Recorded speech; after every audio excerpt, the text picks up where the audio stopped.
So I wanted to talk about programs that we have. Moving slide. Oh, sorry. I wanted to tell you about some programs that we have. Some that we have are citywide, and some are neighborhood specific based on CDBG eligibility. The first is our homeowner rehab, which is a program that's kind of under construction right now.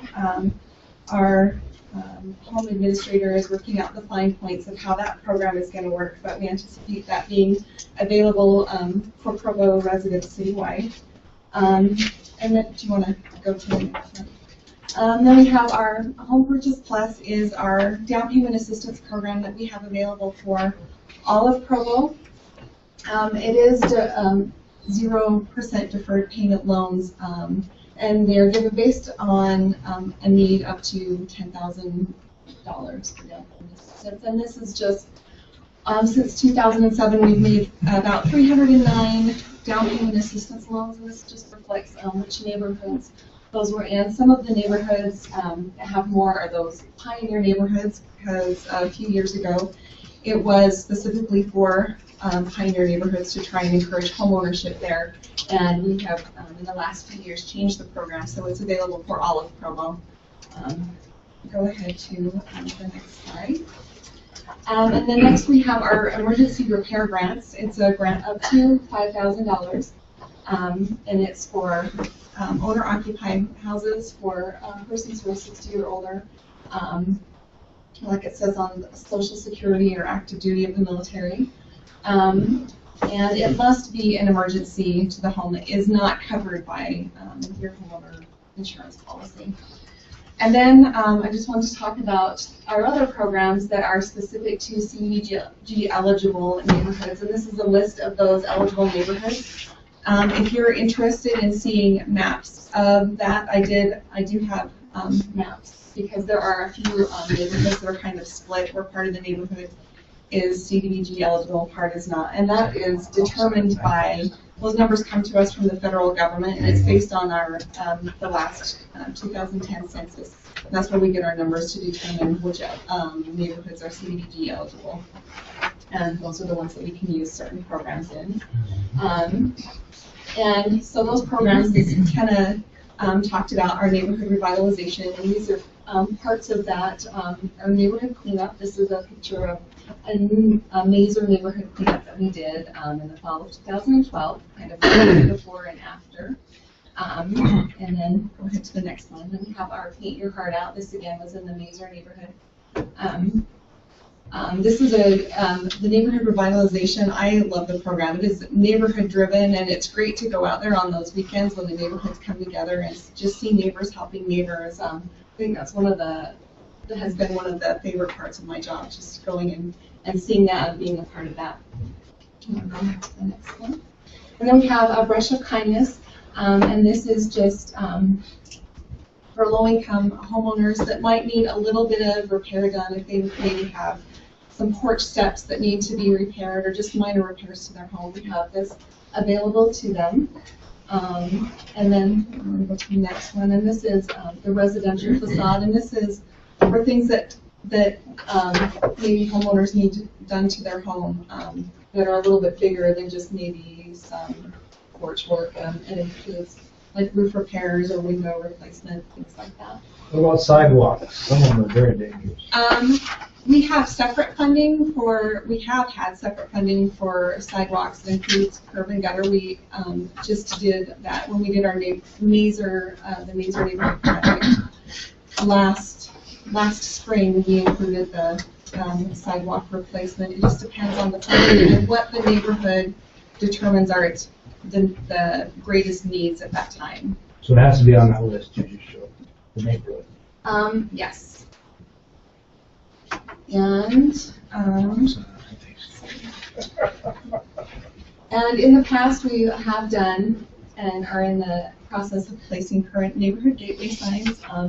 The pioneer neighborhoods were able to get these signs. Unfortunately, Dixon is no longer in a CDBG eligible neighborhood, but we're in the process of putting second signs in some of these other neighborhoods. You put in neighborhood parts on the portion. As long as it's in that portion that is CDBG eligible. Yeah. I put in a request for this, I think, last year, I guess, do I need to redo it, or am I on a list? As long as the neighborhoods sign off that they don't want them, then we will do that. Okay, I think some of them have. Okay. So there may be. Because I know you said Tim had, said that they do. And Leo didn't want another sign, did you, Leo? You called me and asked for my second location. Yeah. Oh, so you Yeah, said Leo's the only one that we've heard from that does want the second oh, one. okay. So maybe there's another. I didn't know there was an option not to have it. Well, there seemed to be. The email said you get a second sign where you want. Right, So I right. didn't know there was an option not to have And it. there's, well, based on the interest or lack of interest from the neighborhoods, if the neighborhoods really don't want that second sign, then we're happy to open it up to other CDBG eligible neighborhoods that maybe do want some kind of. I just need 8 of them down on one end of my neighborhood. That's all that cares. What other funds, what do we have to do to replace signs? You can send me an email and I'll put you on a list. Is this one of the mostly guarded secrets? Because this is the first time I've heard about this. No. No, this was just done for the Pioneer. Right. Right, it was just something. They're quite expensive. And so if other neighborhoods were gonna do it, we'd have to figure out a And way Provo to is get not the a money. pioneer neighborhood? No. I thought it was. Does it have to be CDBG eligible? It does have to be CDBG eligible. Yeah, and we are CDBG eligible. That's why I just wondered. I didn't know that the program exists. You mentioned that Dixon is no longer CDB eligible. I think you said unfortunately, but I would say that's a great development. It is a great thing. It is a great thing. You're right. But you're not gonna rip their sign out. I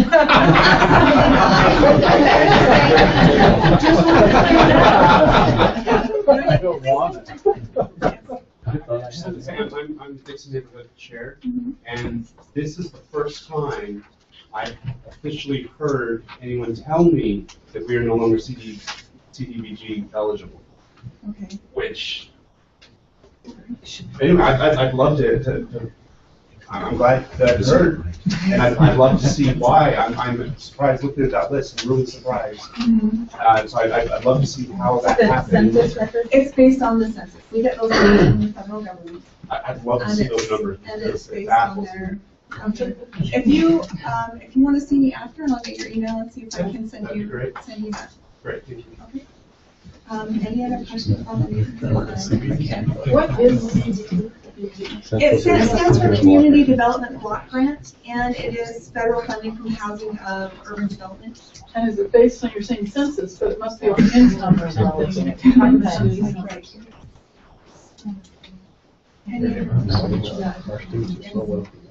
There would appear to be some overlap, and that's not bad. It would appear that if you wanted to paint your car out or get a home renovation loan, that I could come to you, or maybe I could go to Kenna. Kenna is running the program, and it is with CDBG funding. So she is, as long as she's using the CDBG dollars, she is restricted to CDBG eligible. Okay, so the apparent overlap is really a cooperative effort. Yeah. And I will add to that, if you're doing a matching grant in your neighborhood and it's a paint your card out, we'll work with Kevin. So whether it's CDBG monies or a matching grant, we'll still work with Kevin to make it happen. Okay? And then the last slide is just that we have funding for and Kenna brought this up already. Habitat is doing the mobile school lending library, and they're getting ready, and they're putting that together. So hopefully that will be ready in the very near future to be used in our neighborhoods. One thing about that, we are sending a survey to the neighborhood chairs here probably in the next week, asking you what kind of tools you think we need in that library. So that will be coming out to the chairs in the next week or so. On that library, is that the kind of thing where they bring the trailer and you do like a little neighborhood cleanup thing, or is it for I'm fixing my house and you're just going to bring me a hammer? I'm a neighborhood, it would be neighborhood. Big things. Okay, great. Is it something where I have to be CDBG to participate? Same question with the, you talked about homeowner, teaching people how to fix their own homes. Maintenance. Are those things something that I could just send my neighbor to do, don't have a clue? She can teach you. Or do they have to be CDBG or low income or? The home maintenance class, it's held every month at our store in Orem, and it's for anyone. Yeah, so it's the last Wednesday of the month at 6:30, and there's 5 classes as part of it. And then at the end of that, you get a home maintenance manual if you attend all 5 classes. And as far as the tool library, it does need to be used by a majority of low-income persons. And So otherwise go to Team Friendly, you can afford it. or Habitat's children library one. Yeah. Are there any other questions? Okay, I do have some pamphlets if any of you are interested or know anyone that is looking to purchase in Provo. I have some available. I have business cards also, and some CDBG neighborhood maps if you would like one of those. I have them, so you can see the answer. So if somebody's just thinking of buying in Provo, that's a program that could be considered by them. They don't have to currently be resident. No, they do not. If they're, as long as they're, it is an income contingent plan, Sure. so as long as they fall within.